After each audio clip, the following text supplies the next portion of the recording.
All right, creeping mechanization. The key word in here is creeping. Slowly something is creeping. So creeping mechanization is kind of talking about the fact that the Industrial Revolution that really takes off in Britain takes a while to spread to America and other places. So, like I said, Britain is where the Industrial Revolution is born, and it's born in their textile industry. So the British inventors created these steam-powered machines that helped them or allowed them to mass produce textiles.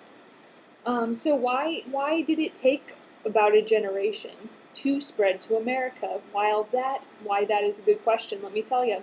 Um, First thing was, in America at this time we had a lot of available land and we had a lot of cheap land, and people more or less preferred to be farmers. They liked to be, out in God's good air.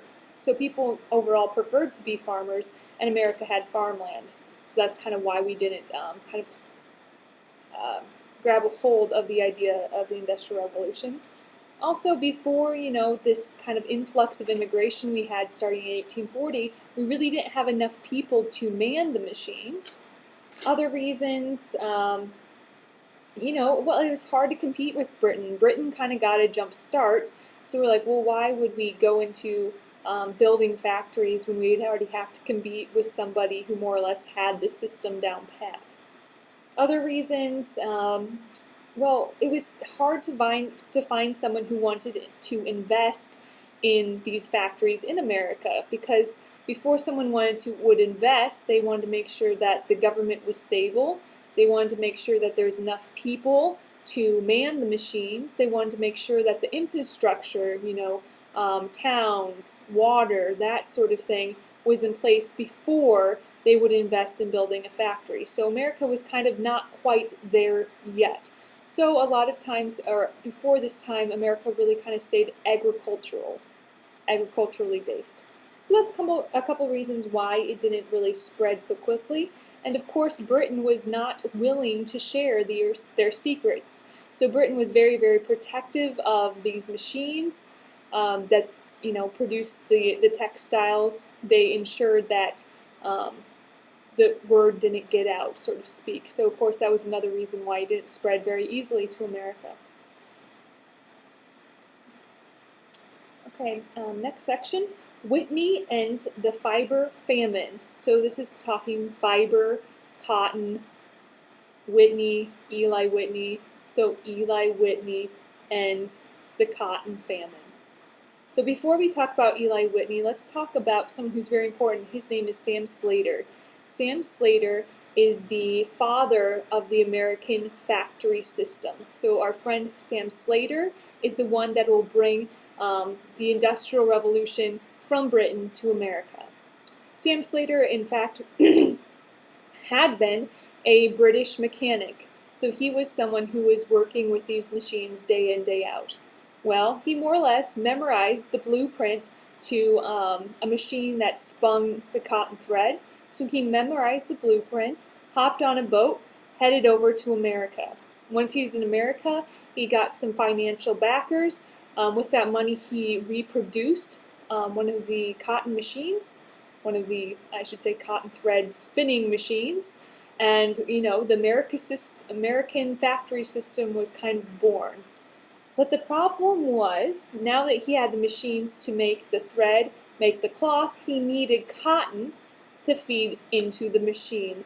And that's when Eli Whitney steps into the picture. Eli Whitney was a recent graduate of Yale University, and he moved down south to Georgia to study for the boards, or to study to become a lawyer while working as a tutor. So as he goes to live in Georgia, he kind of discovers, just by being there, that kind of the great potential that was in the South to grow cotton, if only there was an efficient way to clean it. This is what I mean by cleaning the cotton, okay? Not sanitizing it, but when you picked the cotton, it would be full of seeds. So it would take a slave about a day to get all of the seeds out of just 1 pound of cotton. So very ineffective. So what he does, he sits down, takes about 10 days, And at the end of the 10 days, he invented the cotton gin. Okay, gin being short for engine, the cotton engine. This machine that could take the seeds out of the cotton about 50 times more efficiently than it would be kind of doing it the old way, more or less by hand. So this is an overnight sensation. Planters in the South stopped growing tobacco, they stopped growing rice or whatever it is they were growing before, and now cotton is king in the South. Cotton is the crop, the cash crop of the South. And this is a good thing, but it also is a bad thing with regards to slavery. Because before this time, slavery was more or less dying out, a little bit on its own. But now that cotton is king, and cotton is very labor intensive, shall we say, this really revitalizes and expands slavery. Because the more cotton fields are expanded west, the more slavery is going to expand west with those cotton fields. Slavery and cotton fields kind of go hand in hand. Unfortunately speaking. Alright, where am I now? And something you might have a question is why didn't factories spring up in the South? I mean, if the cotton's in the South, wouldn't it make sense to process it near where it's grown? Well, for one thing, the South didn't have the population it took to maintain those factories. And on the other hand, New England was really eager to embrace the factory system because New England had poor farming ground, a lot of stony soil, so they were eager to embrace the factory system. One, they had enough people, they were a populous area. Two, they were right on the seaboard, so transportation of the cotton from the south to the north was made easier by the fact that they were on the sea.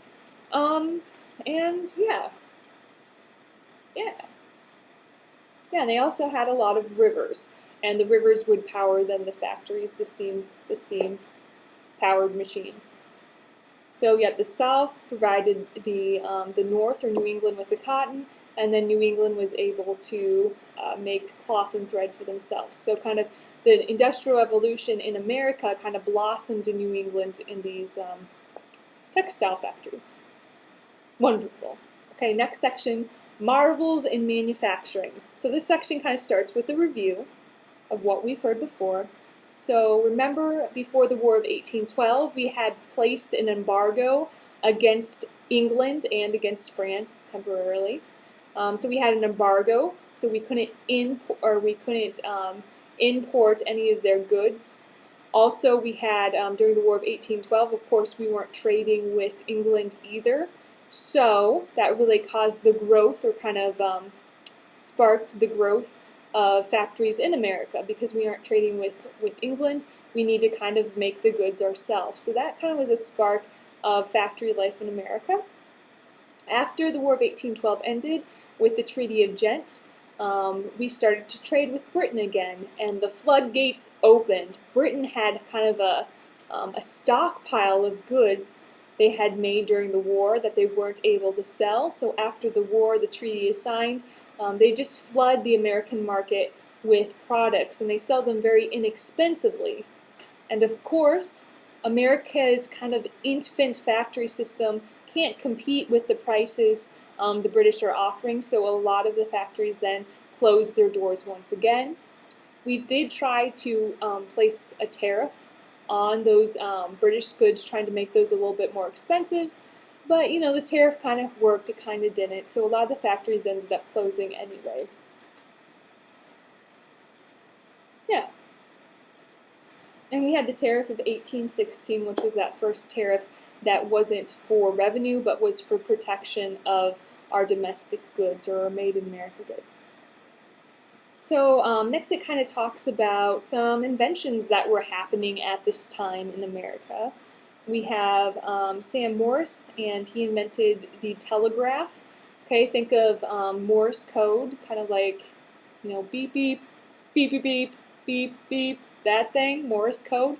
Well, they'd put these lines, these wires, they'd string them north to south, east to west, and this is really the first kind of national communication almost instantly that we have in America, kind of precursor to the phone, of course. But the telegraph was revolutionary, and that was an American invention. Good job, Sam Morse. We had Eli Whitney came back into the picture again. Eli Whitney came up with the idea of interchangeable parts. So before this time, a lot of the goods were handcrafted, which is awesome. Like, who doesn't want something that's handcrafted? The problem was, say you have a rifle and it's handcrafted, so it's one of a kind. Well, the trigger on your rifle breaks. What do you do? Well, you can't go to the store and buy a new trigger for, your Colt 52, so there's a problem there. Okay, you want to be able to exchange just that one broken part, but you can't because everything's one of a kind, everything's handmade. So Eli Whitney comes up with the idea of, well, if we use machines to create parts, use machines to create triggers, use machines to create rifle barrels, rifles, not quite rifles, but musket barrels, then we can exchange those. So if something breaks, I can just buy a new trigger. This is a new idea. Eli Whitney kind of comes up with it, and then Samuel Colt, which is, of course, he makes the Colt guns, kind of embraces that and uses that idea in his company as well. So that's cool. Interchangeable parts. Good job, Eli Whitney. Help us out, man. Another thing, the sewing machine. That's a good thing to have. Sewing machine, Elias Howe invented it. And then we had a guy whose name was Isaac Singer, as in the Singer sewing machine, who perfected it. So Elias Howe invented it, Isaac Singer then perfected it, and this was really awesome because we could make a lot of clothes a lot easier, a lot more efficiently, a lot cheaper. So now a lot of the seamstresses, or the seamstress men, who used to work at home, were now working in factories because that's where the sewing machines were. So that was a shift, but it also made clothes cheaper. So we saw, I just gave you probably 3 examples of these new inventions that were happening. So the government kind of had to step it up and find ways to protect these new inventors and these new inventions. The patent office opened. Okay, a patent, of course, is the legal recognition, I didn't say that word right, of a new invention, gives you exclusive rights to it. So if you invent the sewing machine, it kind of protected you against someone trying to knock it off, that sort of thing. By 1800, there were only 306 patents, and by 1860, there are over 28,000 patents. So we really see lots of innovation, lots of invention. Okay, so yes, the patent office had been around since 1800, but now it's really taking off. Another kind of more of a technical economic term is limited liability. And let me just kind of explain what that is a little bit. So that means that, let's take a step back. Okay, so if you are the sole owner of a company, you are called the sole proprietor. Okay, you don't really have to know this. It's just so I'm explaining this idea of limited liability. So as long as you know what limited liability is, you'll be fine. Okay, so if you own it by yourself, you're the sole proprietor. If you own it, a company with your buddy, then you have a partnership there. But if 3 or more people own a company, it's called a corporation, more or less. There's more technical terms, but just you got to understand. So it's a bunch of people owning a company together. So say you invest $10,000 into your shoemaking company, okay? And because of that, you own 25% of this shoe company. Wonderful. Limited liability says that perhaps if you go into debt, so say the business goes wrong and you're now, your business is $100,000 in debt, what limited liability meant was that you would only lose your investment. You would only be responsible for your investment. So you would lose your $10,000, but you wouldn't be responsible for paying, your share of the debt. Same sort of thing if you were sued. Say you invest $10,000 into the shoe company, somebody sues you for $100,000. As an investor, you would only be responsible for your $10,000. You wouldn't be responsible for paying that, your share of the debt. So it really kind of had a separation between the actual investor and the company, which really helped investors feel more comfortable. So a lot more people were willing to become investors because of this idea of being of limited liability, kind of having a safeguard in case something went horribly wrong. And because of this, there's some investment companies out there, or companies that their sole purpose was to invest into small businesses, which is of course a wonderful thing. They talked about the Boston Associates, which was a group of 15 Boston families who more or less were just investing money into small companies or small projects and hoping to get a return on their money. So investment companies are now kind of coming around in America as well. All right. Next two sections really talks about how the kind of the starting of the Industrial Revolution really changes people's lives. So next section, workers and wage slaves. Okay, of course you don't want to be called a slave, so wage slaves is probably a bad thing. Well, the Industrial Revolution, it's not the best for those working in the factories themselves. Before, if you had kind of a craft, you were working out of your home, maybe working out of a small shop with an apprentice. But now, if you had that skill, that craftsmanship, you're now working in a factory. And factories were often not wonderful places to be. They were very stuffy, very impersonable. You're kind of like a cog in the machine, you know? Long hours, low wages, poor heating in the winter, poor ventilation in the summer, so very hot in the summer, poor lighting. And at this time, labor unions were illegal. It was very much a negative thing to form a union.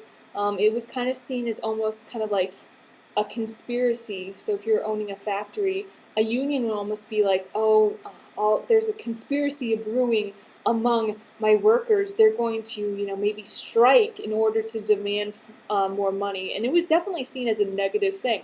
So unions, more or less, at the beginning of the Industrial Revolution in America, were illegal. Can't have them. And of course, there were the poor children who would work in these factories as well. There was no regulations preventing them like we have today. So even children under 10 were working in these factories, and that of course was horrible for their physical health, that was horrible for their mental health. A lot of factories had places called whipping rooms, where say an 8-year-old boy who had been working for 9 hours straight, has a moment, starts to complain, well, they just bring him into the whipping room and literally whip him into shape. So it wasn't a wonderful condition for the children either. And of course, they're very dangerous places to be. So typically not where you'd think, 10-year-old boy would be working. There was some small victories for these wage slaves. A small victory came in 1840 when President Van Buren established the 10-hour workday in regards to all of those the federal government would hire to build bridges or to build roads, that sort of thing. So all the federal employees on these public service works projects would have a 10-hour work day. So although we're like, well, we have an 8-hour work day, hey, back in the day, 10 hours didn't seem so shabby. So that was a small victory. We did see some strikes at this time. People were striking to get that 10-hour work day. They were striking for better wages. They had strikes even for the right to smoke on the job. So there were some strikes, but these strikes were often not successful because the owners of the factory would just bring in, scabs or people who would just take the place of those on strike. And there wasn't a shortage of immigrants at this time, so there wasn't a shortage of scabs. So strikes weren't very successful at this time either.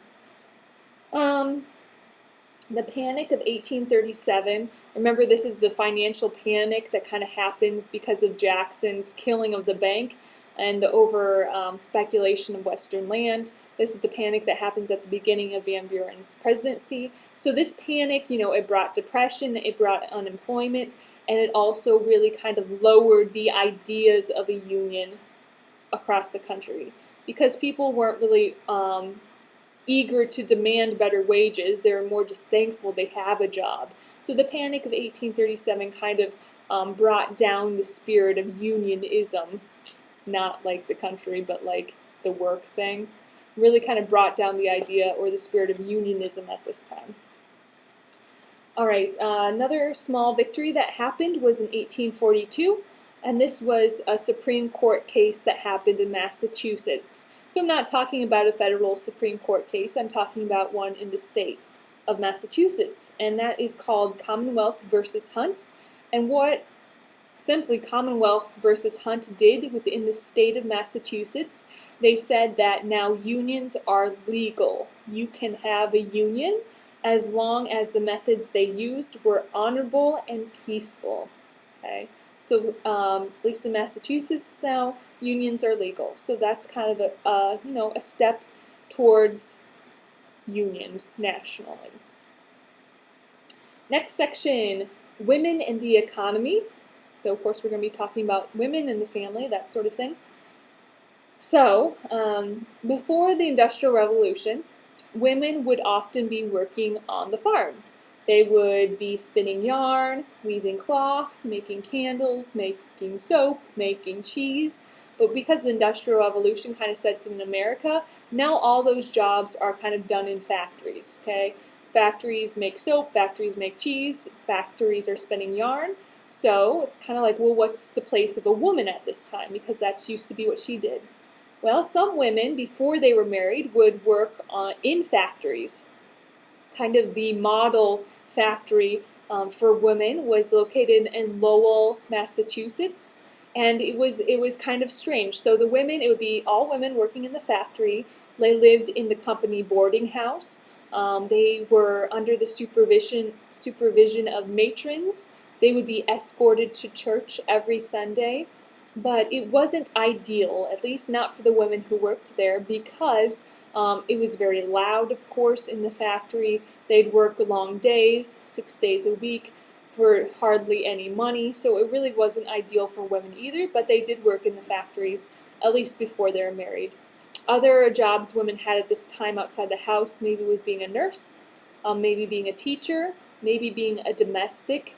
Okay, a domestic is someone who maybe is a housekeeper, a cook, a nanny, that sort of thing. But the expectation is once you were married, then you would stop working outside the home and you would kind of focus on being a good wife and a good mother. And the kind of this phrase that kind of goes with this idea of really a woman's place being in the home is the cult of domesticity.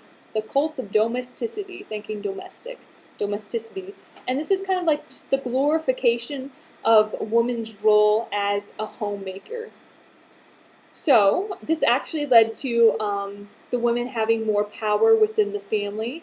They were kind of seen as those who were, they really kind of held up that role. They really glorified that role of a woman. So she had more power, especially over morals and that sort of thing within the family, but it also really limited her opportunities outside of the family. Because America, at least America at this time, they thought the women should really be in the home, but within the home, she was really kind of raised up on a pedestal. And family life is now changing. Families are getting smaller. There's a lot of time marriages are now for love, not just arrangement. Of course, the parents still had the power to veto, but now it was kind of a closer-knit family. They were marrying for love. It was more child-centric. Although they had less children, it was more focused around raising the child. And before, there was very, very kind of strict, very almost violent parenting methods. Whipping the son if he steps out of line. The expectation was that children are quiet, children are obedient, they don't question authority. Well, that's now kind of softening a little bit in America. So instead of trying to break the child's will by kind of almost violent parenting methods, it was now the idea you want to mold the child's will. You want them to become independent thinkers. You want them, what's the phrase? Being independent individuals that make their decisions based on kind of like this internalized moral standards. So you wanted to mold the will, not break the will. So this is all kind of changing the family. And the family was really seen as kind of a refuge from the kind of drudgery of factory life. So the guy would come home, the man would come home from work in the factory after a 12-hour day, but he would be welcomed to this kind of warm, loving family. And although, the cult of domesticity was really, to modern ears, it kind of seems bad, right? Because we're like, well, we want women to have opportunities outside the home. That's, of course, a wonderful thing. But really at this time, women are thinking about their mothers, and their mothers had been kind of just doing all this toil and all this labor out on the farm, and now to the women, to their children, it was a lot cushier life. Okay, they weren't expected to do all this hard work out of doors. So at this time, the women, they weren't complaining. It was kind of a not easier life, but it was definitely a lot less toil and work. All right, last section for this video. Western farmers reap a revolution in the field. So before we're kind of talking about the Industrial Revolution kind of making a start in New England with these factories, these textile factories. Now we're going to be talking about how innovations and inventions kind of brought a revolution in agriculture. So the land west of the Allegheny Mountains was now becoming kind of the breadbasket of America. Corn became kind of a cash crop. Of course, there's also wheat, but corn kind of became a cash crop. And it was too expensive to ship corn out east. So what they would do is they'd feed the corn to the pigs, and then they would ship the pork out east. Cincinnati, Ohio, had the title of Porkopolis, just because of their extensive trade in the pigs. Also, another thing they would do is they could distill the corn and make liquor and then ship the liquor out east. However, they were able to ship a lot of crops down south, because the south was more or less busy growing corn, didn't have enough time or enough room to grow anything else. So a lot of the South's food would come from kind of the Midwest, or the land west of the Allegheny Mountains. However, we did have some innovations, of course. John Deere invented the steel plow. Before, plows were these really bulky wood plows. They were really heavy. They're wood. They were really wood. Well, But a lot of times these wood plows would snap, and also the wood plows were very heavy, so you had to use oxen to pull the plow. Now that we have a steel plow, they're much more sturdy, and also now you can use horses. You don't need ox to pull the plow. But really the biggest invention, what the cotton gin was to the South's economy, the McCormick reaper was to the Western economy. And a reaper is more or less a harvester. So the Cyrus McCormick invented this reaper, and it made harvest 5 times more efficient. So because harvesting became more efficient, that allowed farmers to farm more land, which of course equates to having more crops. So now that we have this McCormick reaper, a lot of farmers are producing more. And this section kind of ends with the question of, okay, so now the agricultural economy is really booming in kind of the Northwest. So what do we do with all these goods? Because the South now is kind of starting to grow their own food, so the market for the goods down south is kind of dwindling, but it's too expensive to ship our goods out east. So now the question is, how can we improve kind of roads, canals, railroads even, so that we can connect the East Coast with all these manufactured goods to kind of the western part of America at this time that had just this influx of raw goods, influx of crops. So that's kind of where the chapter will lead us next. Yes. All right. Wonderful. Next video we'll talk then more about transportation.